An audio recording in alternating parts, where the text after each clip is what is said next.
Welcome to the SOLiD webinar on what you need to know about C-band DAS. You're going to learn a lot about different solutions to support your legacy in-building DAS system as it moves to C-band, and a lot of great tools. So let me present Josh Forgy, the Director of Solution Engineering for SOLiD. In the DAS, 16 years of experience in the DAS industry, that covers basically every end of the DAS lifecycle.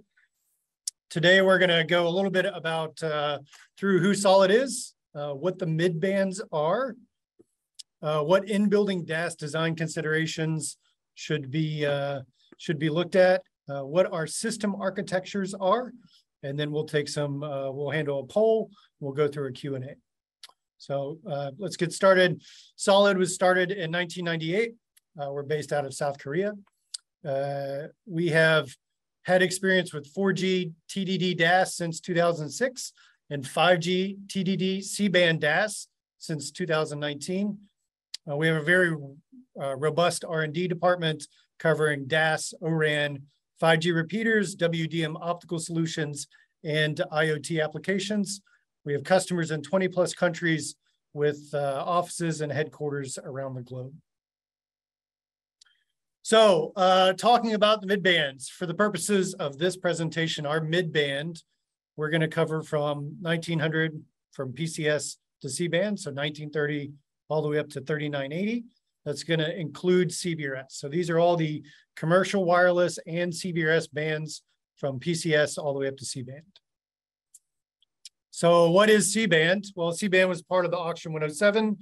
It was a subset of 3GPP band in 77. It doesn't have a specific name in the US since it's just a subset. It covers from 3700 megahertz to 3980 megahertz. C-band was under Auction F107, and more than half a dozen companies recently spent over $80 billion for C-band. C-band is not a paired spectrum, so it's going to be a 5G focused TDD band. So why is C-band important? Well, C-band offers the FR1 bandwidths necessary to provide a true 5G experience. So previously, FR1 was really limited in the bandwidths it could support. Now that C-band is open and the auction's completed, all the carriers purchase spectrum and should be able to reach, most of them should be able to reach up to 100 meg channels, which is the widest bandwidth offered in FR1. C-band is now going to cover 45% of the full mid-band spectrum. It's a really big deal because previously with FR2, the millimeter wave spectrum, you had these massive bandwidths that supported capacity, but had very limited coverage. C-band being in the 3700, 3980 range means that you're going to get a much better coverage, but still support those large bandwidths needed to offload the capacity. One of the major challenges behind the C-band is the spectrum release. The FCC is going to be auctioning off in 2 periods or releasing it in 2 periods. So phase 1 is this year where 100 megahertz is going to be released. Typically, that's going to look like 60 megahertz for one carrier and 40 megahertz for another carrier. And phase 2, AT&T, their spectrum is going to move 80 to 100 megs up the range because of the new release. And it's really important that your platform supports the full 280 day one so that no additional modifications are needed once that spectrum allocation changes. So now that we understand why C-band or what C-band is, we can look at some of the challenges around applying C-band to an in-building solution. We're going to look at the additional losses that are known, and then we're going to explore a little bit into what an unknown loss is and how you plan for those. The major challenges here are outlined in these predictable losses. So we're going to look at the difference between pilot power from an AWS LTE 20 megahertz channel to NR 100 megahertz channel. We're going to look at path loss. That's going to be the difference between, say, 2200 up to 4200, and cable loss, where you're going to incur an additional 1.3 dB per 100 feet.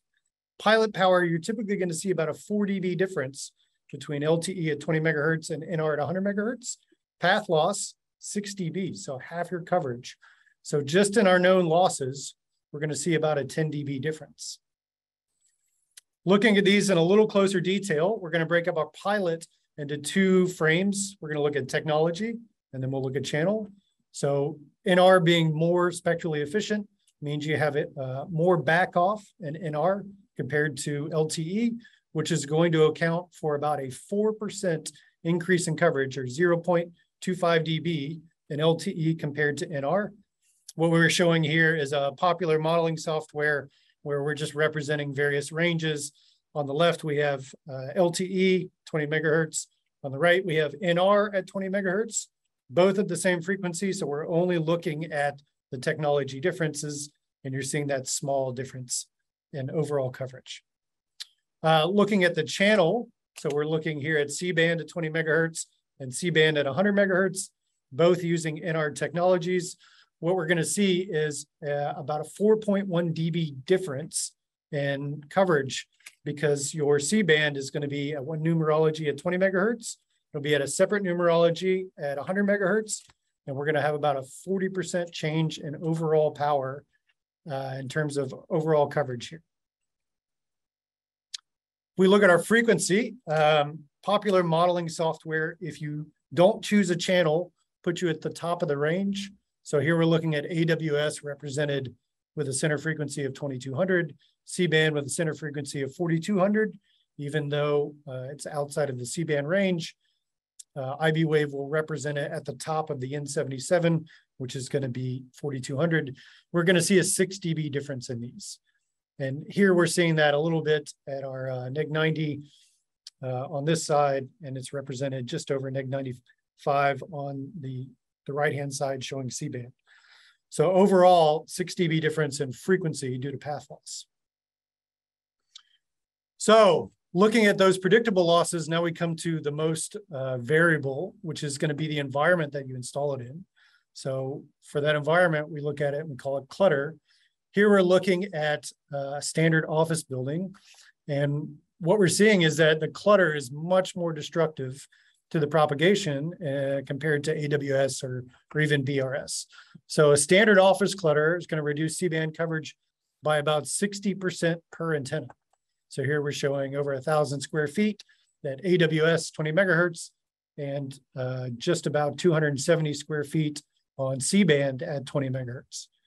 So if we put all of those together, we're going to take the technology, frequency, channel, and clutter, all the things that you would see in a typical design. You're going to see about a 85% reduction in overall coverage per antenna.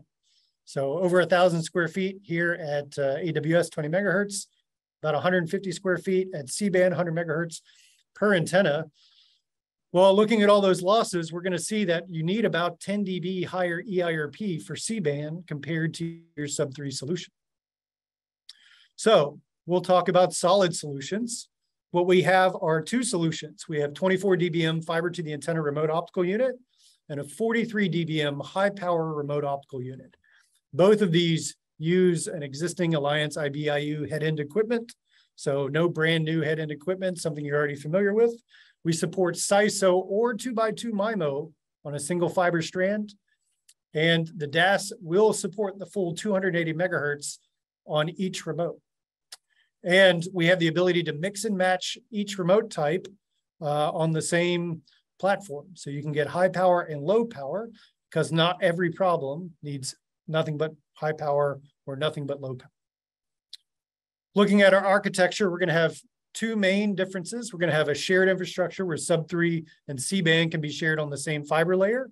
And we're going to have an overlay, which is going to show sub-3 on one layer and then C-band on a separate layer. And then finally, we'll look at some tools for a solution analysis to help you determine which SOLiD solution is going to work best for you. So first is our integrated. This is where you have sub-3 and C-band on the same fiber layer. If you have an existing sub-3 IBIU, you can add a second IBIU with C-band and MIMO auction 110. We have 4 cards that'll support MIMO C-band, MIMO auction 110.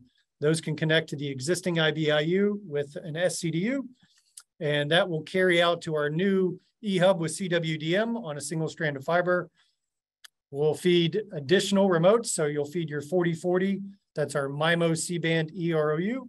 with a single strand of fiber that will connect to a main EROU covering 700, 850, 1900, 2100.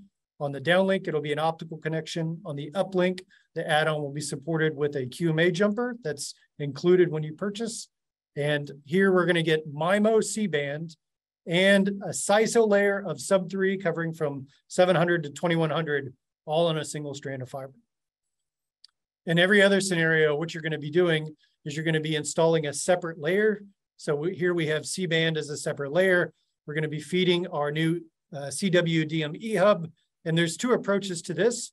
You can either have a standalone EROU, maybe with an internal antenna that is placed out in the world and providing coverage, or if you want an overlay for a sub-3 system, but you don't want to worry about upgrading all of your passive components, those EROUs can be placed at existing antennas or new antennas to support the new bands and plug directly in to provide that superior C-band coverage without incurring all the additional losses you'll see on the sub-3 layer.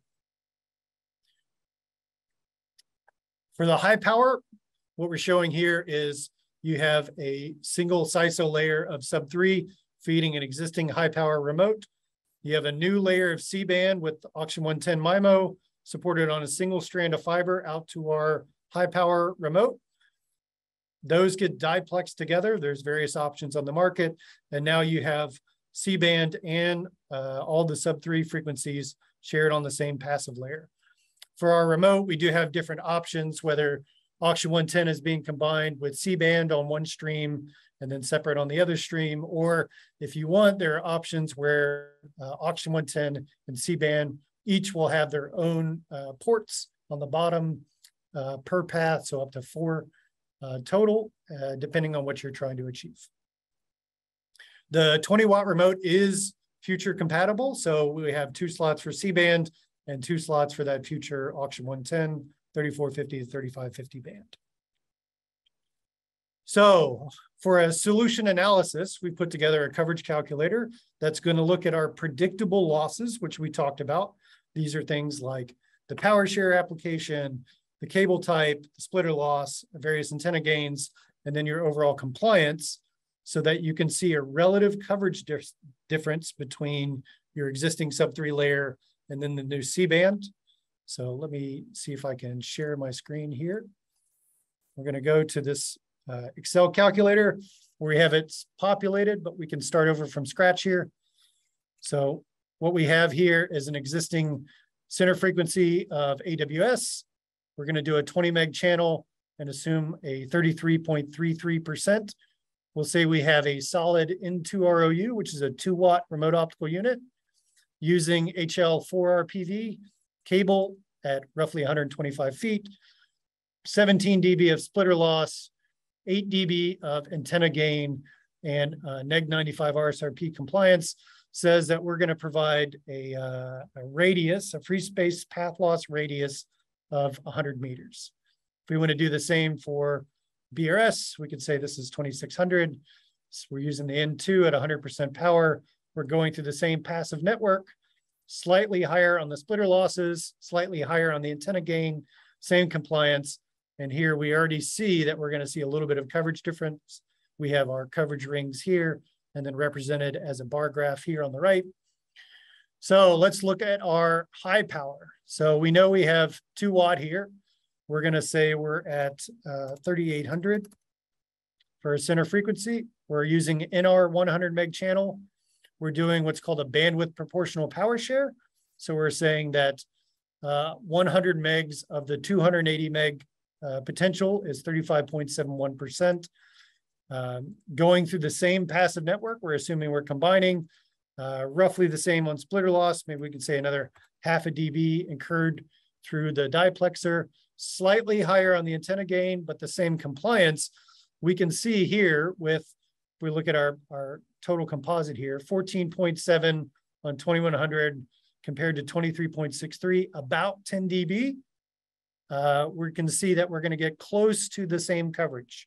If we look here, we're saying we're getting 95 or 94% relative coverage. And this will show you the total output power from each, the passive loss from each, the EIRP from each. If we want to look at this with an EROU, we can say we have the same bands, 3800. We're going to have 0 cable footage because we're going to plug right into the antenna, relative antenna gain of plus 10 EIRP, and then RSRP compliance of neg 95. We can see because of that much higher power, 14.7 to 29, 15 dB or more, we're going to get much better coverage from our ERU. Here we're saying because of our additional passive losses, it may be wise to go with the EROU in this case. Another way to look at this is you could say a day one solution plugs a high power C-band into the existing solution, and then you go backfill coverage gaps with the EROU. So this calculator will be available. This can help you decide which solution might be right for you based on your existing network. If you're going to be adding on C-band to a existing network, or if you're going to do a greenfield, this will give you some idea of how C-band may perform next to existing sub-3 bands. So let's go back to our slideshow. So overall, what did we learn today? Well, for us, the mid bands are C-band, CBRS, Auction 110, also called DoD, also called 3450, 3550 band, the BRS band, AWS, PCS. We would consider all these those 5G mid bands, which are going to become much more popular as dedicated focuses for in-building solutions. We learned what our predictable losses are through technology, bandwidth, propagation, passive loss. We learned what unpredictable losses are. That's really going to be our building environment itself. And then we looked at SOLiD solutions and how we provide solutions that support an overlay, overall DAS integration, and then how to look at coverage matching power levels. So let's go to a poll, Kelly.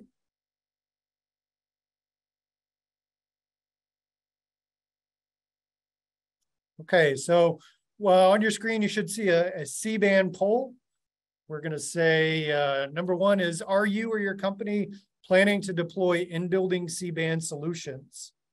This is yours to interact with. We have 3 options. Question 2 is, how important is adding mid-band 5G to your in-building projects? And our last question is, what frequency will your new in-building DAS projects include? So I'll select on my side. We'll give that a little bit to populate.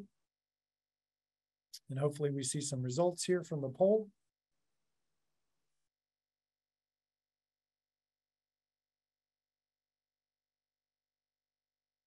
And while we're waiting for that to populate, let's just go to the Q&A session. We have a lot of really good participants. I'm sure there's a lot of questions here. All right, Josh, we got a few questions that have come in so far. The first one comes from Roman Jane. Sorry if I mispronounced that. How about band 41 BRS? Does it come on a separate ROU? Band 41 is supported on a separate layer today from SOLiD. So we would consider that part of our sub-3 solutions.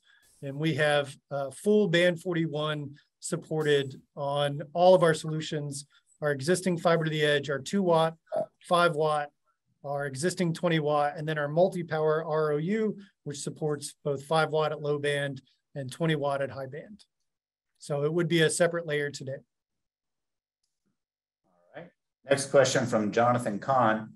Since some operators have relaxed their C-band requirements down to 10 dB less than their AWS RSRP, for example, minus 105 dBm versus minus 95 dBm, there are more venues where a 20 watt C-band remote overlaid on a 2 watt AWS remote may be overkill. Are there plans to introduce a 2 watt or 5 watt C-band remote? So that's a really great question and a really good point. We haven't seen the carriers relax those requirements today.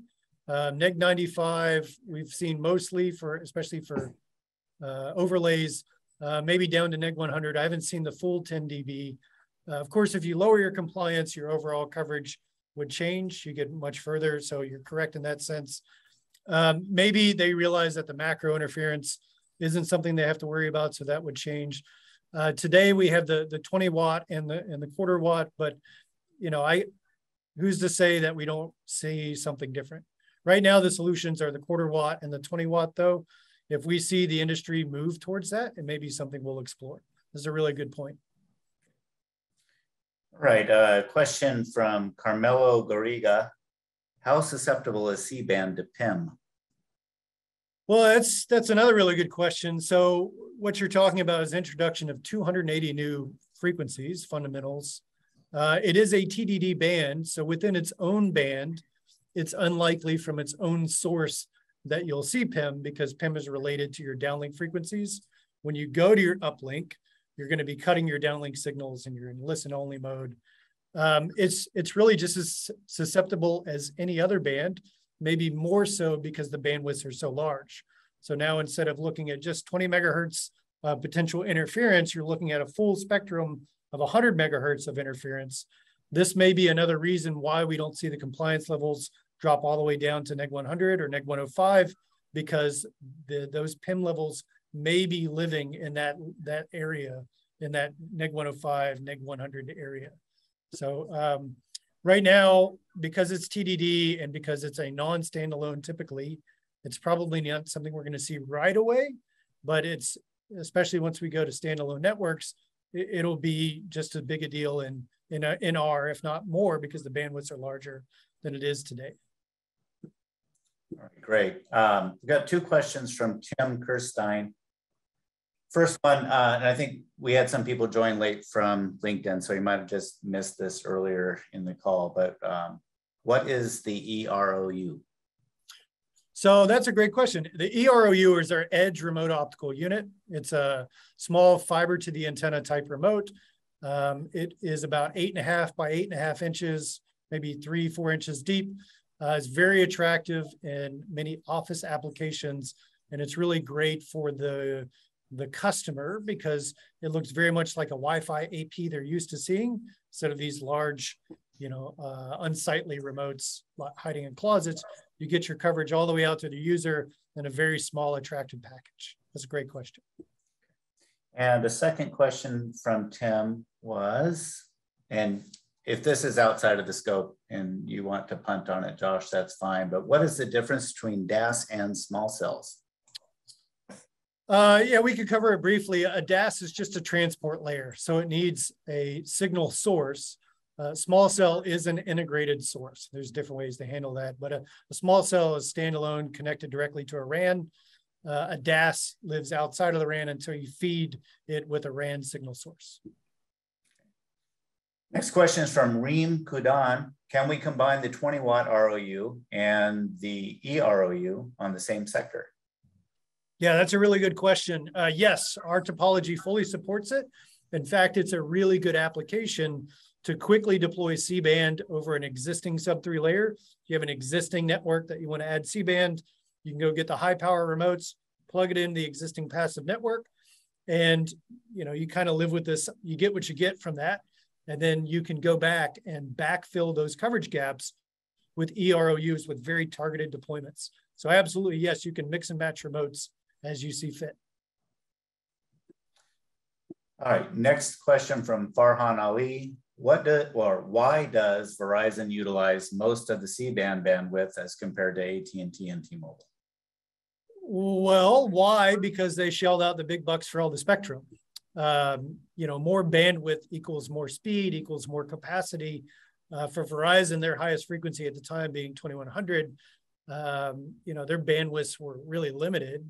And looking at some of the competition out there with carriers like T-Mobile, where they have the full BRS, they wanted to reach those 100 meg channel sizes in FR1.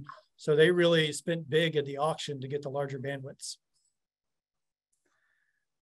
All right, we have a question from an anonymous attendee.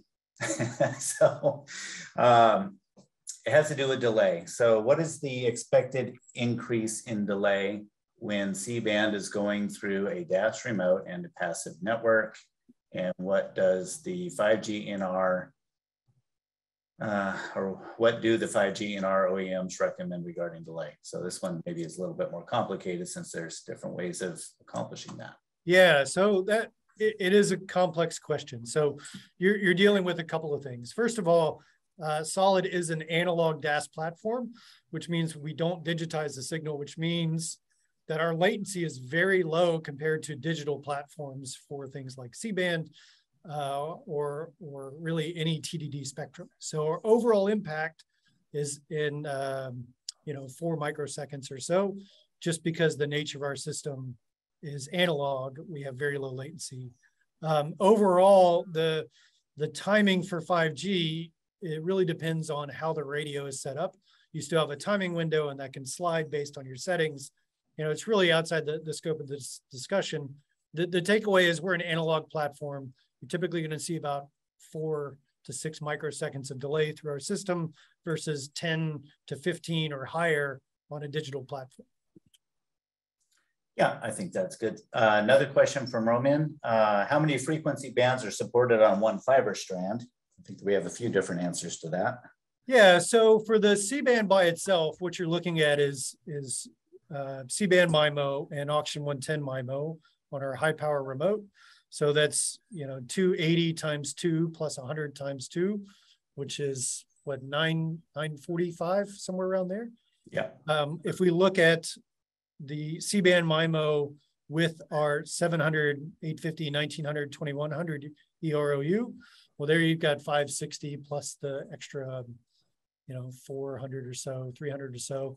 So we're running right up at about a gig of total bandwidth on our fiber. Again, this relates to the analog versus digital discussion because we're an analog platform. We really don't have the same limitations in bandwidth across fiber that a digital platform would have. We don't have to worry about time slots there. Yeah, Josh, I just want to clarify one thing, since this is, the broadcast to the world. We probably have people from outside the United States on the call. All of our discussion today is about the United States market, and it's about SOLiD's Alliance DAS platform that is sold in the United States. It is a different platform than is sold in Europe, where there are different bands in use there. The United States has some very large frequency bands, and that's a big differentiator versus our products that are used in other regions of the world. Okay, yeah, thanks, Tom. Q&A questions. Glenn Villanueva, he asked, and it looks like he also had to join late, but will there be an Edge ROU that supports both C-band and Auction 110? Yes, so on our roadmap today, we're exploring 2 different options. There's going to be the C-band EROU with an Auction 110 add-on. So that'll be a separate unit. So day 1, you can have C-band. Day 2, you can come back and do the add-on to C-band and get Auction 110. There will also be a dual unit. So you have both Auction 110 and C-band MIMO in the same unit. So that's a good question. Question from Pragnesh Shah. For C-band, do carriers 1 and 2 need to use the same TDD configuration as each other? Yeah, that's a really good question. So this is the first time in the US where carriers will be sharing a TDD spectrum. Yes, the amplifier is shared. They will all need a common TDD uplink downlink configuration. Okay. Question from Matt G. Sorry, I'm not attempting that one. Are there still restrictions for distributing CBRS over DAS? And if so, what are they? So this is a longer and complicated answer than you're probably anticipating. So yes, right now, the crux of it is what FCC has defined as a CBSD. The CBSD is the radiating point. So in this case, the antenna, which is why you typically see a small cell type approach to CBRS. Once the FCC reclassifies what the CBSD is and the rules around how a SAS needs to interact with a CBSD, then you'll see wider adoption on distributing CBRS. But right now, the main crux is in the classification of what a CBSD is and the requirement that each CBSD be connected to a SAS. All right. The questions are coming in fast and furious. So I've got a couple that are overlapping with each other. And if you don't mind, Josh, I'm just going to combine 2 and answer it myself. Sure. To make it go quick. How is the EROU powered? It's it's DC power over copper conductors. And the other question was, if I'm interpreting it right, can you use a hybrid cable that has both the glass and the copper under the same sheath? Yes, absolutely. It's your choice. You can run separate copper and separate glass, or you can run one cable that has both inside of it. And we've got calculators and guidance for the necessary wire gauge for those copper conductors based on the distance. Also questions about the calculator. Is it available for public use, and how do people get access to it? And that one for you, Josh. Yeah, that's so we'll have all these calculators available on our website. All of SOLiD's data sheets and calculators, IBWave VEX files, template files, all of these are available on our website without a login. That's solid.com/US. And then these would be under the engineering tab. And from there, you'll be able to select the tools. We also have a support tab where you can get things like different software. You can get firmware updates. You can get all the data sheets. All of this is available on our website for free without requiring any kind of login. Is solid.com/US. It's in the bottom right of the presentation. Great. Let's see what else. C-band and DoD are in the same remote chassis? Question mark. Yeah, so for the high power remote, so we take a very modular approach. So the chassis exists as one piece, and then you buy amplifiers to support, you know, the SISO path, the MIMO path. So if day one you get the high power, you'll get C-band, either SISO or MIMO, 1 or 2 modules. And then later you'll get Auction 110, you'll buy those modules and you'll just plug them in. For the EROU, the upgrade path is either the add-on or down the line, we'll have both Auction 110 and C-band in the same remote, and those will be available day one once you deploy that remote. All right, a question about C-band phases. When phase 1 is completed and phase 2 begins, what is the process of shifting bandwidth and carriers? That's a really good question. So for SOLiD, we're totally transparent. We support the whole band. So and because we're analog, we don't have to digitize the channel. You know, the carriers can do whatever they want with their channels, and you don't need to change anything on SOLiD's side. Our TDD sync is done on the remotes. They work much like a UE in the way they demodulate the channel and get the sync rate. So no change is needed from SOLiD, and that's why it was so important for us to support the full 280 day one. Do you have VEX files available for your C-band products? Yes, the VEX files are available today on our website, and they should also be available through the IBWave component database. All right, and speaking of IBWave, in your experience, is IBWave accurate for predicting 5G NR in the C-band? That's a really good question. So today, what you have are interpolated values between 2.4 and 5 gig, especially for Wi-Fi. What we may see IBWave doing in the future is update those with more accurate predictions, whether they do their own CW testing and adjust those numbers, or you know, however they come about. My recommendation is, if you want to be the most efficient with your in-building solution planning, and it's very critical about the amount of equipment, the cost, go in and do your own testing. Set up CW transmitters, go collect the data, model your environment correctly. IBWave does allow for you to make those modifications to the morphology, material losses, propagation patterns. Use those features if you want the utmost accuracy. You just have to go into your environment and test yourself.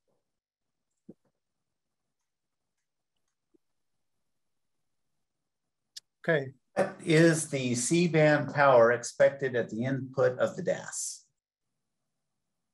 The C-band power, so is it expected? Yes, the DAS doesn't function without a signal source. In terms of the power levels we support, we'll support any range of power. We'll have both high power POIs and low power POIs.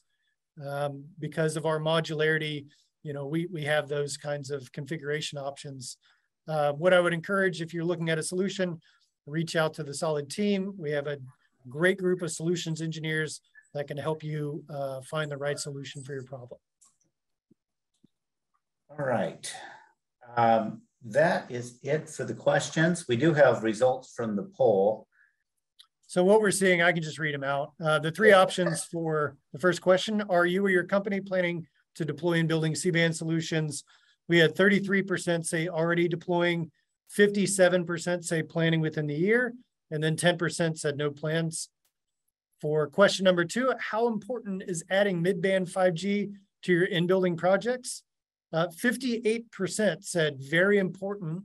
All future projects will include these services. 41% said only high capacity projects will include these bands, and 1% said not important at all. For question 3, what frequencies will your new in-building DAS projects include? 10% said C-band only. 8% said sub-3 only. 82% said sub-3 and C-band. So I think we're seeing there that C-band is going to be a critical part of these DAS solutions going forward.